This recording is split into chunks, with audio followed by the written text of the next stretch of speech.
ನಾನಿಲ್ಲಿ ಅರ್ಧ ಕಪ್ಪಷ್ಟು ಮೆಲ್ಟೆಡ್ ಬಟರ್ ತೊಗೊಂಡಿದ್ದೀನಿ. ಇದಕ್ಕೆ ಅರ್ಧ ಕಪ್ಪಷ್ಟು ವೈಟ್ ಶುಗರ್ ಹಾಕೋಣ. 3/4 ಕಪ್ಪಷ್ಟು ಬ್ರೌನ್ ಶುಗರ್. ಸೊ ಇದನ್ನು ಫಸ್ಟು ಮಿಕ್ಸ್ ಮಾಡ್ಕೊಂಡು ಬಿಡೋಣ. ಸೊ ಇದನ್ನು ಲಂಪ್ಸ್ ಇಲ್ಲದೆ ಕ್ಲೀನಾಗಿ ಫಸ್ಟು ಮಿಕ್ಸ್ ಮಾಡ್ಕೋಬೇಕು.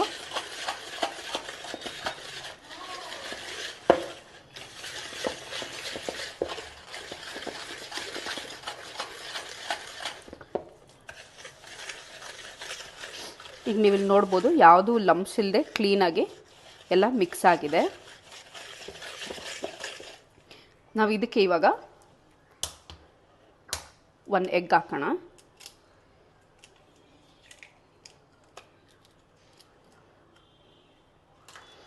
ಎಗ್ನೂ ಹಾಕಿ ಕ್ಲೀನಾಗಿ ಮಿಕ್ಸ್ ಮಾಡ್ಕೊಬೇಕು. ಇದು ಒಂಥರ ರಿಬ್ಬನ್ ಟೈಪ್ ಟೆಕ್ಸ್ಚರ್ ಬರುತ್ತೆ. ಸೊ ಆ ಟೆಕ್ಸ್ಚರ್ ಬರೋವರೆಗೂ ನೀವು ಮಿಕ್ಸ್ ಮಾಡ್ತಾ ಇರಬೇಕು.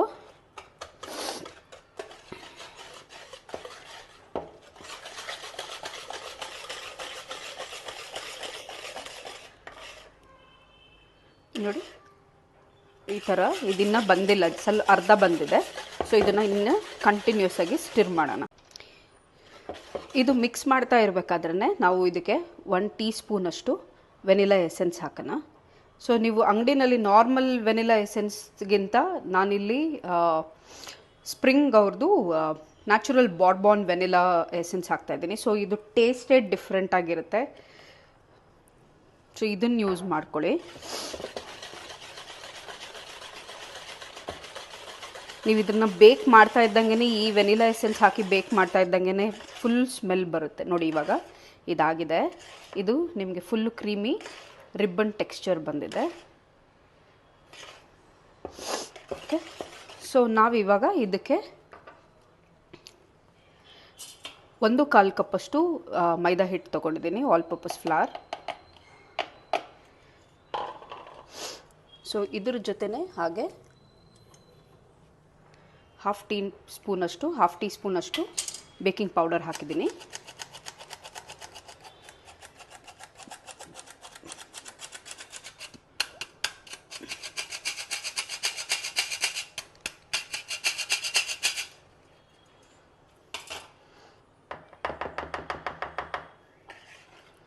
ಲೈಟಾಗಿ ಮಿಕ್ಸ್ ಮಾಡ್ಕೊಳ್ಳಿ ಸ್ವಲ್ಪ.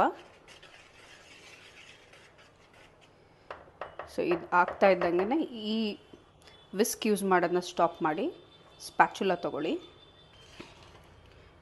ಸೊ ಇದನ್ನ ಇವಾಗ ಮಿಕ್ಸ್ ಮಾಡ್ಕೊಳ್ಳೋಣ.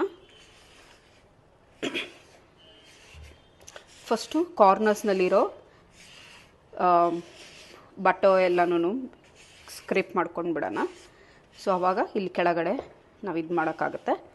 ಸೊ ಕಟ್ ಆ್ಯಂಡ್ ಫೋಲ್ಡ್ ಮೆಥಡ್ನಲ್ಲಿ ಮಿಕ್ಸ್ ಮಾಡಿ. ಇದು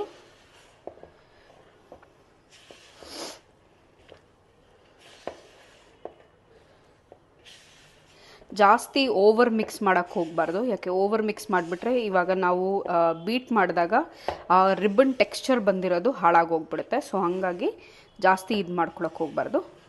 ಸೊ ಇದು ಇವಾಗ ಇಷ್ಟ ಆಗಿದೆ ಅಲ್ವಾ. ಸೊ ಇದಕ್ಕೆ ಇವಾಗ ಇಲ್ಲಿ ಚಾಕ್ಲೇಟ್ ತೊಗೊಂಡಿದ್ದೀನಿ. ಸೊ ಆ್ಯಕ್ಚುಯಲ್ ಚಾಕ್ಲೇಟ್ಸ್ ಇದು ವ್ಯಾನ್ ಹ್ಯೂಟನ್ದು ಚಾಕ್ಲೇಟ್ಸ್ ಹಾಕ್ತಾಯಿದ್ದೀನಿ. ಆರ್ಡಿನರಿ ಡೈರಿ ಮಿಲ್ಕ್ ಅದಲ್ಲ. ಸೊ ವ್ಯಾನ್ ಹ್ಯೂಟನ್ ಚಾಕ್ಲೇಟ್ ಹಾಕ್ತಾಯಿದ್ದೀನಿ. ನಿಮಗೆ ಬೇಕು ಅಂತ ಅಂದರೆ ನೀವು ಚಾಕೋ ಚಿಪ್ಸ್ ಕೂಡ ಹಾಕೋಬೋದು, ಕವಚೋದು. ಸೊ ಇವಾಗ ಇದನ್ನು ಚಾಕ್ಲೇಟ್ ಹಾಕಿ ಮಿಕ್ಸ್ ಮಾಡ್ಕೊಳ್ಳೋಣ. ಸೊ ಇವಾಗ ನಾನು ಹಾಕಿರೋ ಇಂಗ್ರೀಡಿಯೆಂಟ್ಸ್ ಎಲ್ಲ ನಿಮಗೆ ಒಂದು 12 ಕುಕೀಸ್ ಆಗುತ್ತೆ. ಸೊ ಚೆನ್ನಾಗಿ ಮಿಕ್ಸ್ ಮಾಡ್ಕೊಳ್ಳಿ. ಕ್ಲೀನಾಗಿ ಮಿಕ್ಸ್ ಮಾಡ್ಕೋಬೇಕು. ಹಾಗಂತ ಓವರ್ಡೂ ಮಾಡೋಕ್ಕೆ ಹೋಗಬೇಡಿ.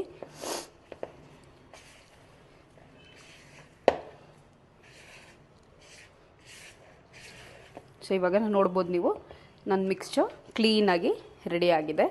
ಯಾವುದೇ ಇದಿಲ್ಲ ಇದರಲ್ಲಿ, ಲಂಪ್ಸ್ ಕೂಡ ಇಲ್ಲ ಅಥವಾ ನಮಗೆ ಫ್ಲಾರ್ ಏನೂ ಕಾಣಿಸ್ತಾ ಇಲ್ಲ ಅಲ್ವಾ. ಸೊ ಹಾಗಾಗಿ ದಿಸ್ ಇಸ್ ಪರ್ಫೆಕ್ಟ್ಲಿ ಫೈನ್. ಇವಾಗ ಕ್ಲೀನಾಗಿ ಮಿಕ್ಸ್ ಆಗಿದೆ ಇದು. ಸೊ ಇದನ್ನ ಇವಾಗ ನಾವು ಫ್ರಿಜ್ನಲ್ಲಿ ಒಂದು 20 ಮಿನಿಟ್ಸ್ ರೆಸ್ಟ್ ಆಗೋದಕ್ಕೆ ಬಿಡಬೇಕು. ಸೊ ರೆಸ್ಟ್ ಆದಮೇಲೆ ಓವನಲ್ಲಿ ಇಟ್ಟು ಬೇಕ್ ಮಾಡ್ಕೊಳ್ಳೋಣ. ನಾನು ಇವಾಗ ಓವನ್ನ ಪ್ರೀಹೀಟ್ ಮಾಡೋಕ್ಕೆ ಇಟ್ಟಿದ್ದೀನಿ. ಸೊ ಅಷ್ಟರೊಳಗಡೆ ನಾನು ಒಂದು ಬೇಕಿಂಗ್ ಪ್ಲೇಟ್ನ ರೆಡಿ ಮಾಡ್ಕೊಂಡು ಬಿಡ್ತೀನಿ. ಸೊ ಈ ಪಾರ್ಚ್ಮೆಂಟ್ ಪೇಪರ್ ದೊಡ್ಡದಾಗಿರೋದ್ರಿಂದ, ನಂದು ಟ್ರೇ ಚಿಕ್ಕದಾಗಿರೋದ್ರಿಂದ ಇದ್ರ ಶೇಪ್, ಇದ್ರ ಸೈಜಿಗೆ ನಾನು ಕಟ್ ಮಾಡ್ಕೊತಾ ಇದ್ದೀನಿ.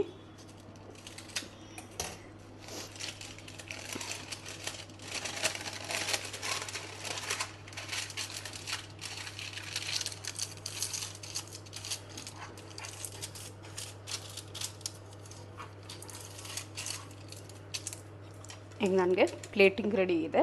ಸೊ ನಾನಿಲ್ಲಿ ಐಸ್ ಕ್ರೀಮ್ ಸ್ಕೂಪರ್ ತೊಗೊಂಡಿದ್ದೀನಿ. ಸೊ ಐಸ್ ಕ್ರೀಮ್ ಸ್ಕೂಪ್ನ ತೊಗೊಂಡು ಪ್ಲೇಟ್ ಮೇಲೆ ಇಟ್ಕೊಂಡ್ರೆ ಆಯಿತು. ಜೊತೆ ಪ್ಲೇಟ್ ಕೂಡ ಚಿಕ್ಕದಿದೆ. ಸೊ ಇಷ್ಟಿಷ್ಟೇ ಇಟ್ಕೊತಾ ಇದ್ದೀನಿ.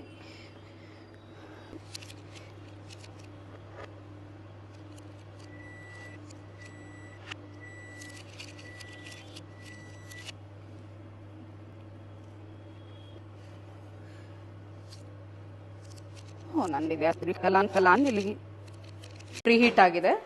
ಸೊ ಇದ್ರೊಳಗೆ ಇಟ್ಟು 15 ಮಿನಿಟ್ಸ್ಗೆ ಬೇಕ್ ಮಾಡೋಣ.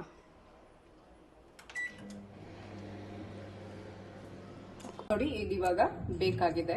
ಸೊ ನಮ್ಮ ಕುಕೀಸ್ ಎಲ್ಲನೂ ರೆಡಿ ಆಗಿದೆ. ಸೊ ಇದಕ್ಕೆ ಬೇಕಿದ್ರೆ ನೀವು ಡೆಕೋರೇಷನ್ ಮಾಡ್ಕೊಬೇಕು ಅಂತಂದ್ರೆ ಇದ್ರ ಮೇಲ್ಗಡೆ ಶುಗರ್ ಪೌಡರ್ನ ಸ್ಪ್ರಿಂಕಲ್ ಮಾಡ್ಕೊಬೋದು, ಇಲ್ಲಾಂದ್ರೆ ಹೀಗೆ ಕೂಡ ತಿನ್ನಕ್ ಕೊಡ್ಬೋದು. ಸೊ ನಮ್ಮ ಸಾಫ್ಟ್ ಆ್ಯಂಡ್ ಚ್ಯೂಯಿ ಕುಕೀಸ್ ರೆಡಿ ಇದೆ.